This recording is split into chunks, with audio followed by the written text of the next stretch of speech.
الحمد لله نحمده ونستعينه ونستغفره ونؤمن به ونتوكل عليه ونعوذ بالله من شرور أنفسنا ومن سيئات أعمالنا من يهده الله فلا مضل له ومن يضلله فلا هادي له ونشهد أن لا إله إلا الله وحده لا شريك له ونشهد أن محمدا عبده ورسوله الذي أرسله بالحق بشيرا ونذيرا وداعيا إلى الله بإذنه وسراجا منيرا فقد قال الله تبارك وتعالى في كلامه المجيد الفرقانه الحميد فأعوذ بالله من الشيطان الرجيم بسم الله الرحمن الرحيم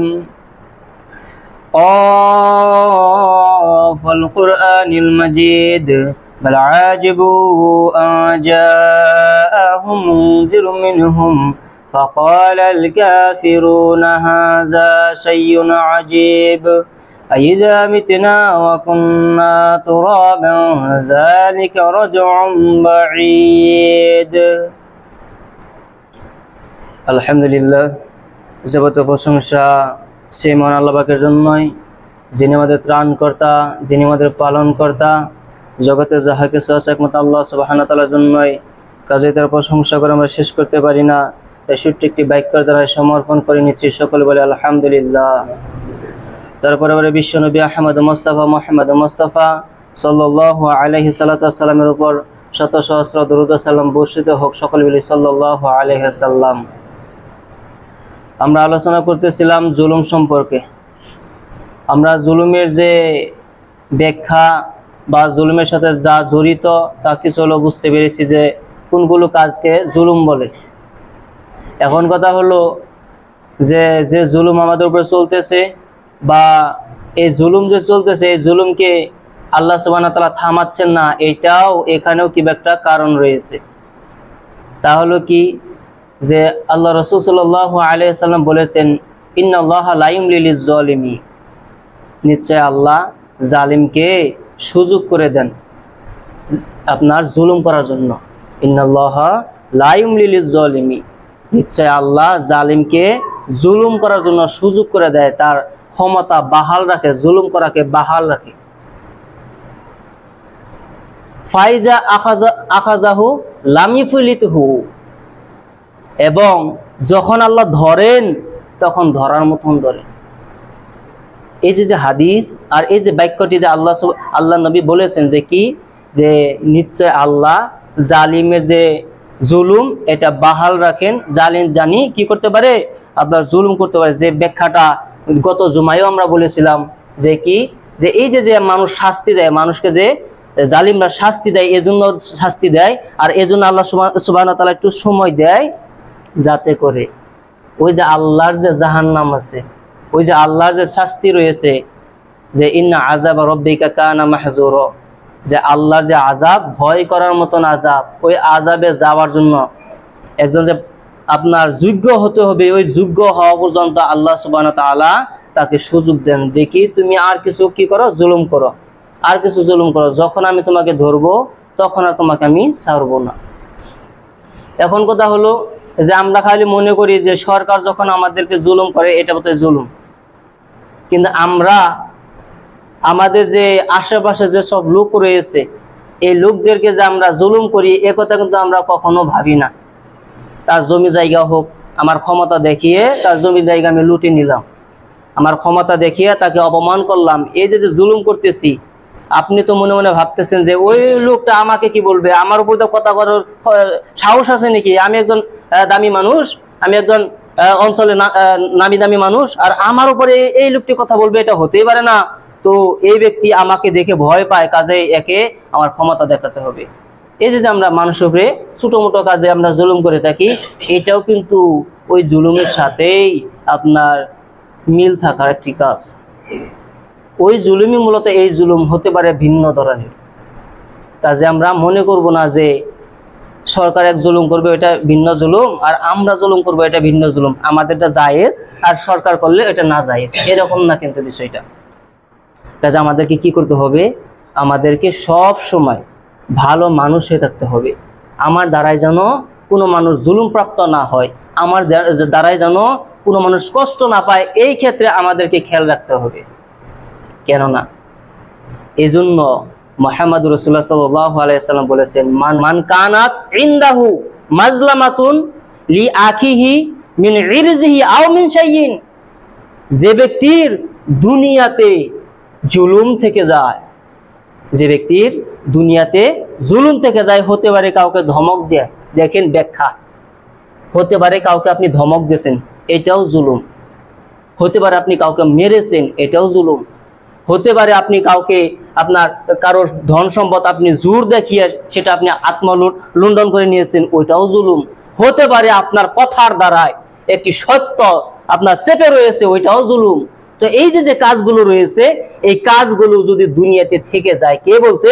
মুহাম্মদ সাল্লাল্লাহু আলাইহি ওয়াসাল্লাম বলেছেন। কি বলছেন? মান কানাত ইনদাহু মাজলামাতুন লি আখিহি মিন ইরজিহি আও মিন শাইইন, যদি তার দুনিয়াতে একটি মাত্র জুলুম থেকে যায় বা একটি জুলুম থেকে যায়, সে যেন কি করে?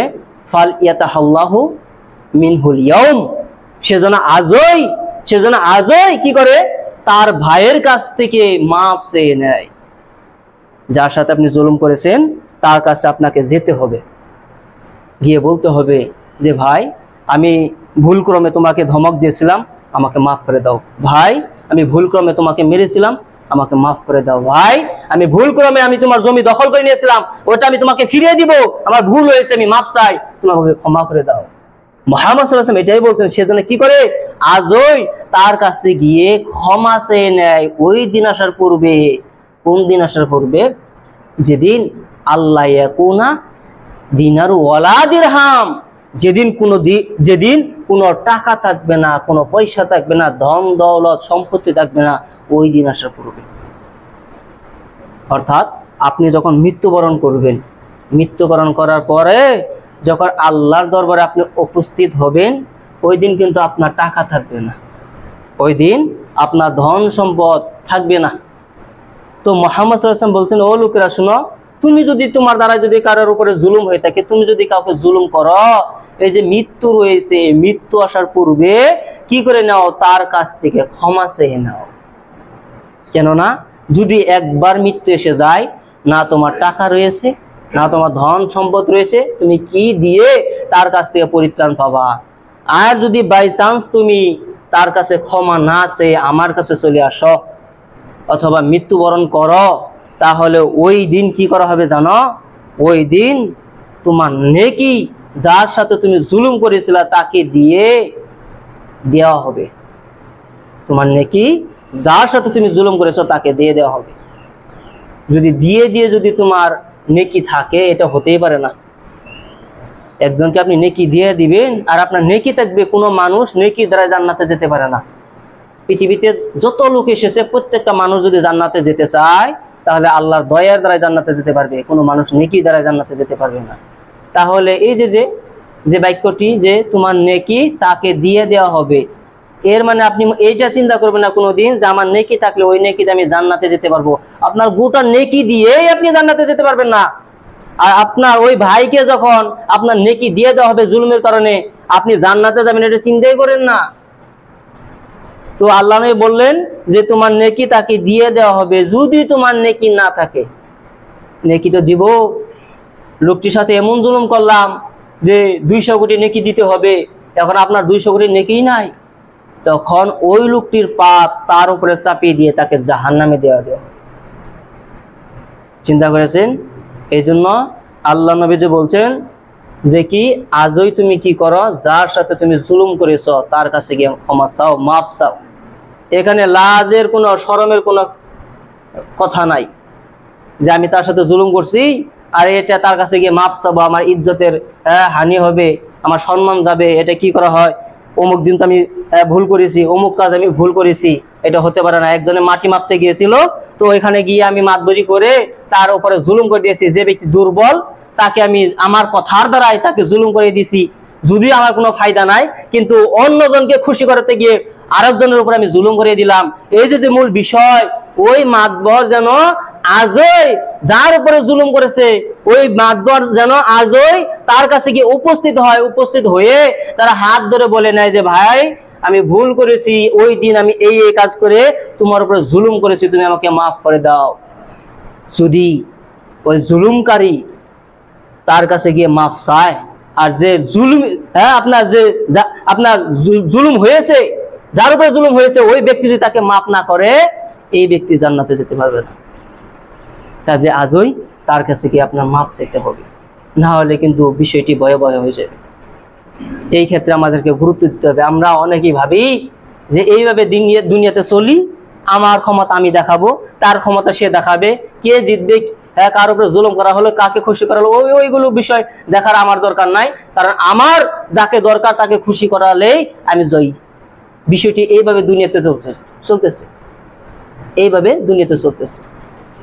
মোট কথা হলো, এই যে হাদিস, এই হাদিসে আমাদেরকে ইঙ্গিত করেছেন যে দুনিয়াতে যত লোক রয়েছে, তোমরা কি করো, যদি কারোর উপরে জুলুম করে থাকো তার কাছে মাফ চেয়ে নাও, না হলে যেদিন মারা যাবে, মারা যাওয়ার পর তোমার কোনো নেকি থাকবে না। নেকি না থাকলে তুমি কি দিয়ে শুধাবে, তখন তুমি জাহান্নামে যেতে হবে। এই ক্ষেত্রে একটি হাদিস রয়েছে, মুহাম্মদ সাল্লাল্লাহু আলাইহি ওয়াসাল্লাম সাহাবীদেরকে বলেন, ও সাহাবীরা, তোমরা বলতে পারো পৃথিবীর ভিতরে সব থেকে গরিব মানুষকে? সাহাবারা বলে, আল্লাহ নবী, যার কোনো সম্পত্তি নেই, তার টাকা পয়সা নেই, খাদ্য নেই, ওই ব্যক্তি তো সব থেকে গরিব। আল্লাহ নবী বললেন, না, ওই ব্যক্তি সব থেকে গরিব না। কোন ব্যক্তি গরিব সব থেকে জানো? যে ব্যক্তি কিয়ামতের দিন নেকি নিয়ে হাজির হবে, তার নেকি আছে, জান্নাতে যাওয়ার জন্য সে প্রাপ্য, আল্লাহ তাকে জান্নাতে দিবে, তার নেকি আছে। আর এমন সময় তার কাছে তাই ভাই এসে বলবে, আল্লাহ, এ হচ্ছে আমার ভাই, এই ভাই আমার উপরে জুলুম করেছে, এই জুলুমের বিচার চাই। বলবে তার মেয়ে এসে, আল্লাহ, এ হচ্ছে আমার বাপ আমার উপরে জুলুম করেছে, এই জুলুমের বিচার চাই। তার পাড়াপড়শি এসে বলবে, আল্লাহ, এ হচ্ছে আমার পড়শি, এই পড়শি আমার উপরে জুলুম করেছে, এই জুলুমের আমি বিচার চাই। আল্লাহ, এ হচ্ছে আমার সমাজের বিচারক, এই বিচারক আমার উপরে জুলুম করেছে, এই জুলুমের আমি বিচার চাই। যখন এইভাবে লোকেরা এসে এসে আল্লাহর কাছে বিচার দেওয়া শুরু করবে, তখন আল্লাহ এই লোকটি নেকি তাদেরকে বিল করে দিয়ে দিবে। বিল করিয়ে দিয়ে দেওয়ার পর এই লোকটির কোনো নেকি বেঁচে থাকবে না, কিন্তু মানুষের চাওয়া বেঁচে থাকবে। মানুষের সাথে যে জুলুম করেছে, এই জুলুমের কারণে মানুষকে এই লোকটিকে নেকি দিতে হবে, কিন্তু লোকটির কাছে কোনো নেকি নেই। তখন মানুষের পাপ এর উপরে দিয়ে একে জাহান্নামে ঢুকে দেওয়া হবে। আল্লাহ নবী বলছেন, এই যে লোকটিকে দেখলা না, এই লোকটি যে নেকি নিয়েও কিয়ামতের দিন কোনো নেকি নিয়ে জান্নাতে যেতে পারলো না, এই লোকটি হচ্ছে পৃথিবীর সবথেকে গরিব মানুষ। চিন্তা করেছেন? এখন আপনি ভাবেন যে আপনি জুলুম করেন নাই মানুষের বাতা কেটে, আপনি জুলুম করেন নাই মানুষকে খারাপ কথা দিয়ে, আপনি কি জুলুম করেন নাই মানুষকে ধমকিয়ে? আপনার ক্ষমতা আছে, আপনি মানুষকে ক্ষমতা দেখিয়েছেন, আপনার শরীরে শক্তি রয়েছে, আপনি মানুষকে মেরেছেন। আয় কে আসবে আমার সামনে? আয়। শক্তি দিয়ে যদি মানুষ মারা যেত, তাহলে ওমরের সামনে কেউ বেঁচে থাকতো না। ওমর দুই মানুষের মতো। ওমর যদি কোনো সাহাবাদের মজলিসে যেত, ওমর এরকম হতো যে সবাই ওমর মুখ নিয়ে তাকাতে, এরকম হতো। এই সেই ওমর। সাহাবাদের গায়ে কাপড় লাগতো, একজন মানুষের যতটুকু কাপড় লাগে অত পরিমাণ কাপড় একজন সাহাবার শরীরে লাগতো। কিন্তু ওমরের শরীরে যে কাপড় থাকতো, পাঞ্জাবি, জুব্বা থাকতো, দুই মানুষের কাপড় নিয়ে তার জুব্বা বানাতে হতো। শক্তি। ওমরের সামনে আবু জাহেল, উতবা, সাইবা, ওয়ালিদ ইবনে মুগিরা কেউ টিকতো না। যদিও মক্কার সব থেকে বড় কাফির হলো আপনার আবু জাহেল থাকা সত্ত্বেও যতদিন ওমর ছিল, ওমরের সামনে আবু জাহেলের কথা টিকে নাই। যেদিন ওমর ইসলাম গ্রহণ করেছেন, ওই দিনও ওমরের সামনে আবু জাহেল টিকে নাই। এই হচ্ছে ওমর।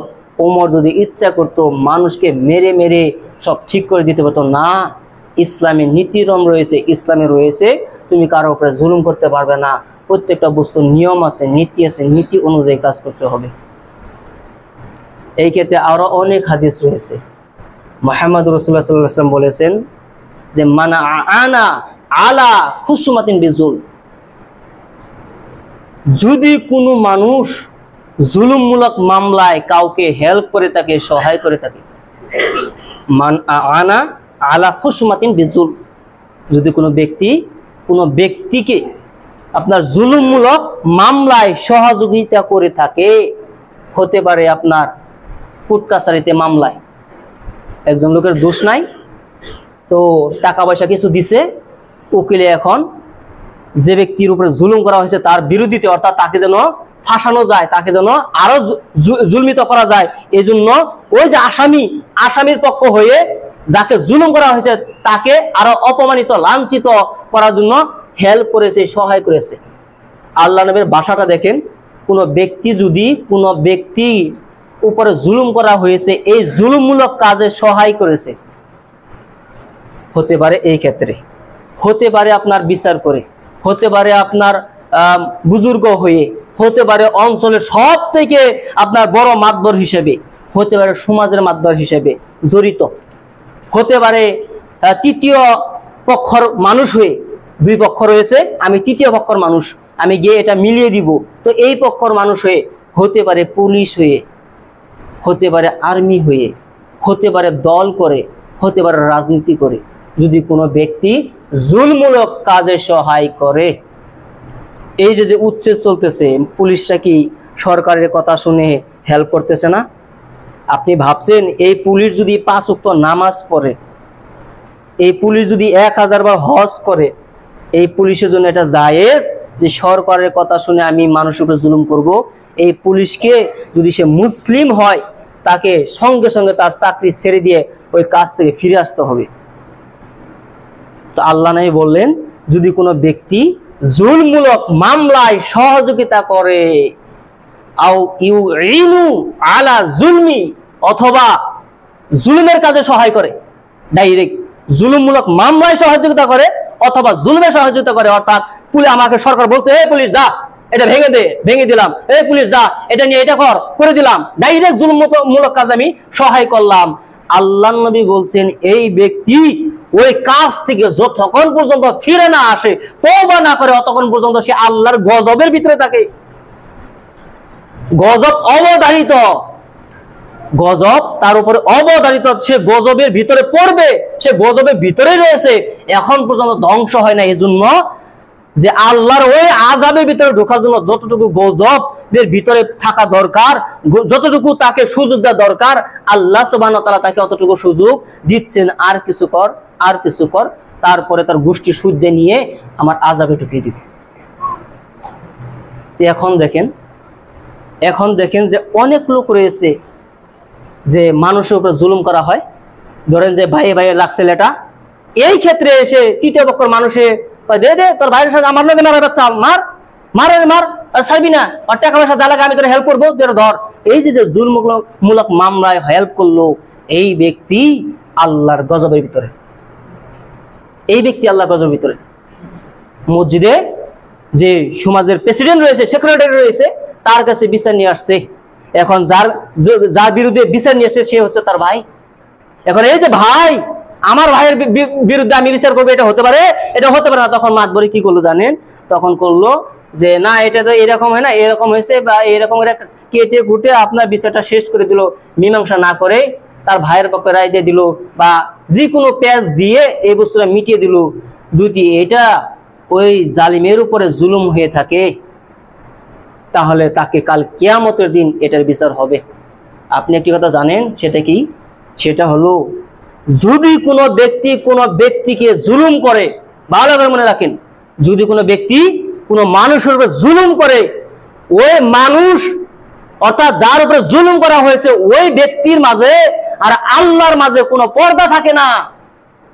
ওই ব্যক্তি যা পর্দা করবে ডাইরেক্ট আল্লাহর দরবারে কবুল হবে, কোনো পর্দা নেই। আপনি আমার উপর জুলুম করছেন, এখন যদি আমি বলি আল্লাহ এর বিচার করো, এই যে কথাটা বললাম, এই কথার মধ্যে আমি পরহেজগার কিনা, আমি নামাজি কিনা, এটা আল্লাহ দেখবেন না, এটার মাঝে কোনো পর্দা নেই। আমার বলার সাথে সাথে এটা আল্লাহর দরবারে ডাইরেক্ট কবুল হয়ে যাবে, ডাইরেক্ট। এই যে উচ্ছেদিত মানুষ হয়েছে, এরা এখন যা পর্দা করবে, যা মুখ থেকে যা বের হবে, প্রত্যেকটা বস্তু আল্লাহর দরবারে কবুল হয়ে থাকে, প্রত্যেকটা বস্তু, একটিও বাদ নেই, একটিও বাদ নেই। কারণ জুলুম করা হয়েছে, আল্লাহ নবী বলছেন যার উপরে জুলুম করা হয় তার মাঝে আর আল্লাহর মাঝে কোনো বেড়া থাকে না, কোনো ফারাক থাকে না। চিন্তা করেছেন? এখন এই জুলুমের ক্ষেত্রে আমরা দেখি যে অনেক লোক মারাও যায়, অনেক লোক মারা যায়, প্রতিবাদ করতে যায়, মারা যায়। এটা কি ঠিক? এই ক্ষেত্রেও মুহাম্মদ সাল্লাল্লাহু আলাইহি সাল্লাম বলেছেন, কি বলেছেন জানেন? মুহাম্মদ সাল্লাল্লাহু আলাইহি সাল্লাম বলেছেন যে মান কুতিলা দুনা মাজলামাতিহি ফাহুয়া শাহিদুন, মান কুতিলা দুনা মাজলামাতিহি ফাহুয়া শাহিদুন।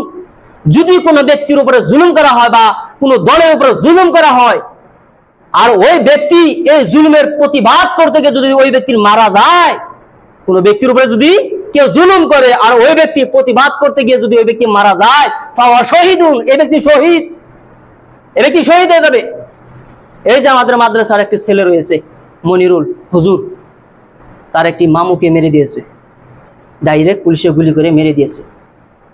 এই যে তার মামু মারা গিয়েছে, আমরা আশা করতে পারি আল্লাহ নবী যে এই যে বাক্যটি বলল ফাহুয়া শাহিদুন, প্রতিবাদ করতে গেছে মারা গেছে, এই ব্যক্তি শহীদ।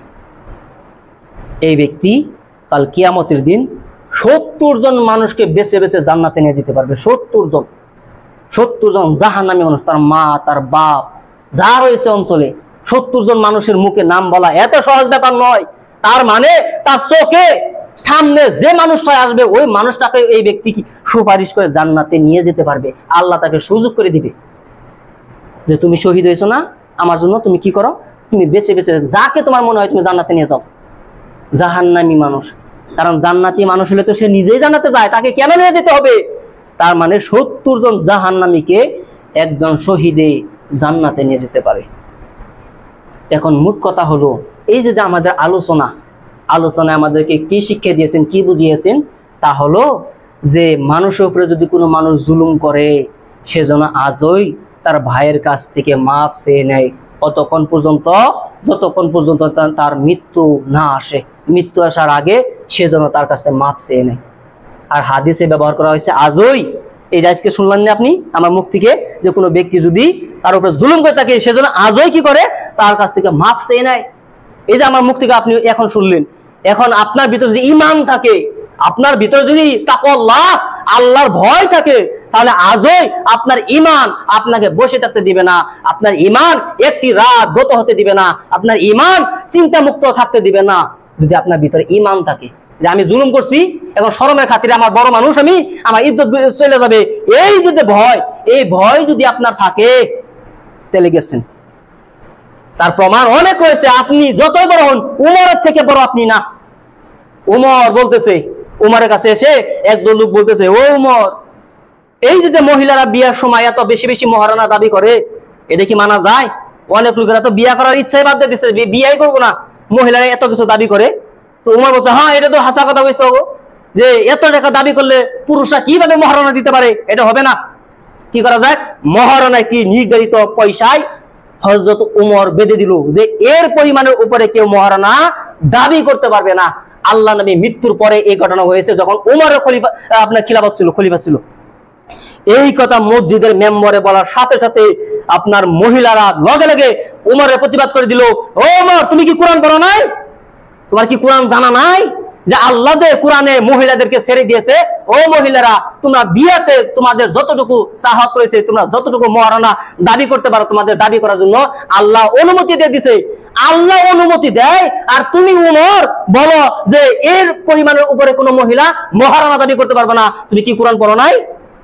ওমর কিছু সময় নীরব থাকলেন, নীরব হয়ে বলতেছেন, ও লোকেরা, আমার কথাটা বলা ভুল হয়ে গেছে।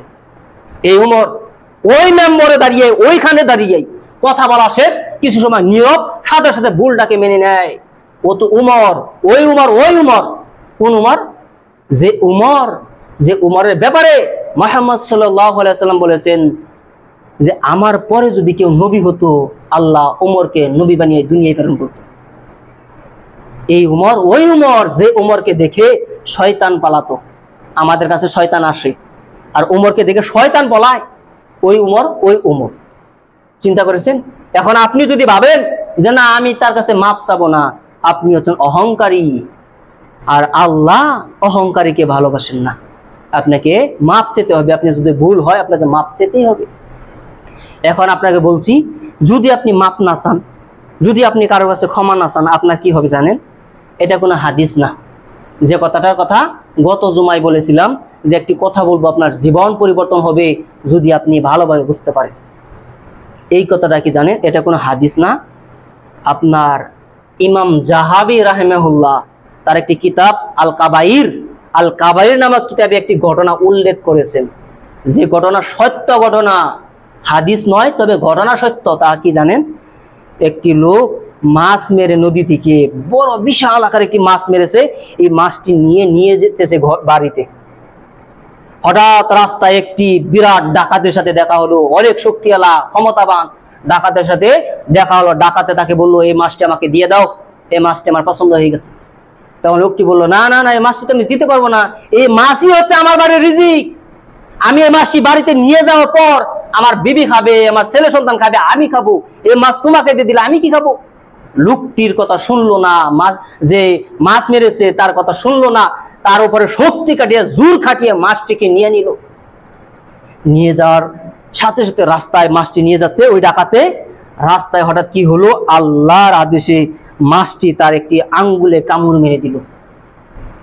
কামড় মারার সাথে সাথে এমন বেদনা শুরু হলো, এমন বিষ শুরু হলো, লোকটি সাথে সাথে মাছটি রেখে ডক্টরের কাছে চলে গেল। ডাক্তারের কাছে যাওয়ার পরে ডাক্তার বলছে যে এই আঙ্গুল যদি না কাটা হয় এর ইনফেকশনে তুমি মারা যাবে। তো লোকটি বলল, আপনি আমার আঙ্গুলটা কেটে ফেলেন, আমাকে বাঁচতে হবে। ডাক্তার তার আঙ্গুলটা কেটে দিল।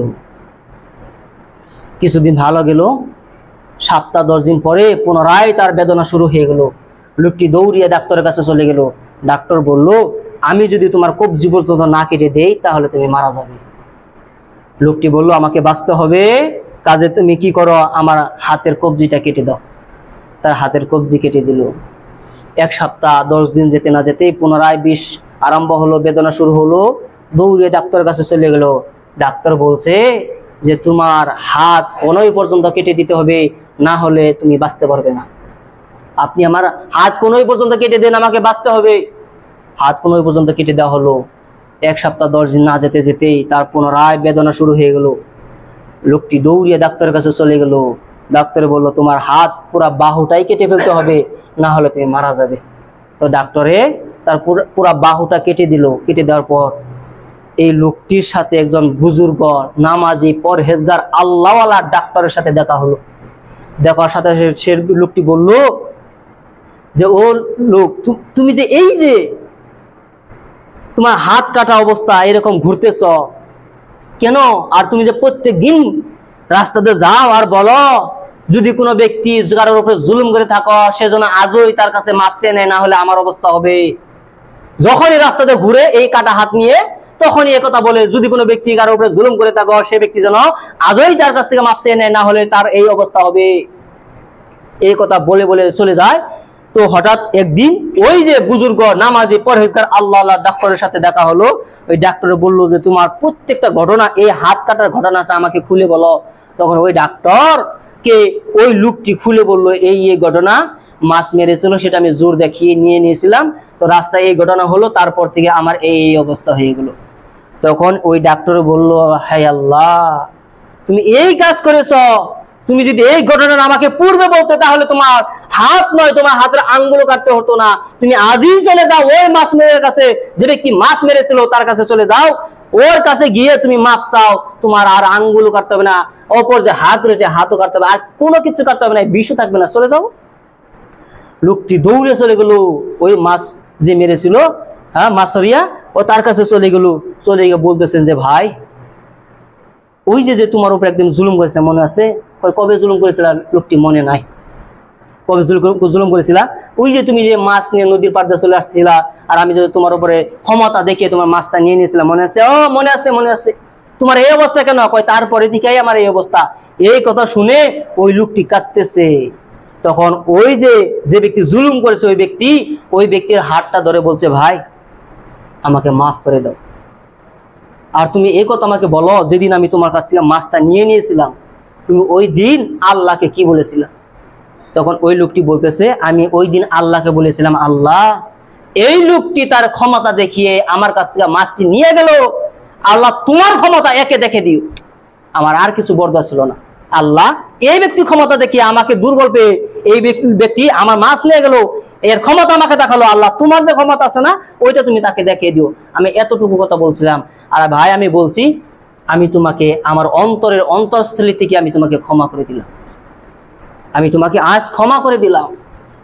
তো এই যে ঘটনা, যদিও এটা হাদিস নয়, ঘটনা সত্য, ইমাম জাহাবি এই ঘটনাটা তার কিতাবে নিয়ে আসছে। তো এই যে ঘটনা থেকে আপনি কি শিক্ষা পেলেন? আপনি অতটুকু সময় কল্যাণে থাকতে পারবেন না আপনি যদি কারোর উপরে জুলুম করে থাকেন, কথার দ্বারায়, হাতের দ্বারায়, আপনার ব্যবহারে, আপনার কাজে কর্মে যদি কোনো ব্যক্তির উপর আপনি জুলুম করে থাকেন, তাহলে কি ফালিয়াতাহাল্লাহু মিনহুল ইয়াউম, আজই আপনি তার কাছে গিয়ে মাফ চেয়ে আপনার পাপ ক্ষমা করে নিন, না হলে রোগ ছাড়বে না। আপনার হাত কাটা নাও যেতে পারে, আপনার হাত কাটা নাও যেতে পারে, আপনার অন্য অঙ্গ কাটতে হতে পারে, আবার অ্যাপেন্ডিক্স হতে পারে, আপনার কিডনিতে পাথর হতে পারে, আপনার হাত চলে যেতে পারে, নানান ধরনের রোগ হতে পারে, ফ্যাটি লিভার হতে পারে, আপনার ডায়াবেটিস হতে পারে, নানান ধরনের আপনার জীবনটাকে আল্লাহ আপনি শুধুমাত্র আপনার জান নিয়ে দুনিয়াতে বেঁচে থাকতে পারবেন, কিন্তু সুখের শোভা দেখতে পারবেন না যতক্ষণ পর্যন্ত আপনার জুলুম কারো উপরে জুলুম হয়ে আছে। আমি আশা করি আপনারা বুঝতে পেরেছেন আজকের বক্তব্য। আর এই বক্তব্যই যদি আপনার জীবন পরিবর্তন না করতে পারে, আল্লাহর কসম করে বলতেছি, তা হলো কি? তা হলো আপনি সত্যর মাঝে নেই, আপনার ভিতরে ইমানে কাজ করে না। যদি হযরত ওমর মৃত্যুর কথা শুনে অজ্ঞান হয়ে যায়, যে হচ্ছে আশারে মুবাশশার একজন, 10 জন সাহাবীর নাম ঘোষণা একসাথে হয়েছে, তারই মাঝে হযরত ওমরের নাম ঘোষণা, আবু বকর জান্নাতে, ওমর জান্নাতে, 2 নম্বর ওমরের নাম আসে। তো এই যে ওমরের নাম আসছে কি, যে ওমর জান্নাতে যাবে, আল্লাহ নবী বলে দিয়েছেন। এই ওমরের সামনে কেউ কবরের কথা বলার সাথে সাথে অজ্ঞান, কিয়ামতের কথা বলার সাথে সাথে অজ্ঞান। যদি একটা বিশাল শক্তিশালী মানুষকে যদি একটি মৃত্যুর কথায়, কিয়ামতের কথা যদি অজ্ঞান করে দিতে পারে, তার মানে তার ইমানে 100% কাজ করতেছে। আর এত বড় বিশাল আধা ঘন্টা 40 মিনিটের বক্তব্যে যদি আপনার ইগোটাকে নরম করতে না পারে, আপনার ইমানটাকে নরম করতে না পারে, আপনার ইমানে যদি কাজ না করে, সামান্য একজন মানুষের উপরে জুলুম করেছেন, এই জুলুমের কারণে যদি ক্ষমা চাইতে না পারেন, আপনার জান্নাত আপনার কবর আপনার।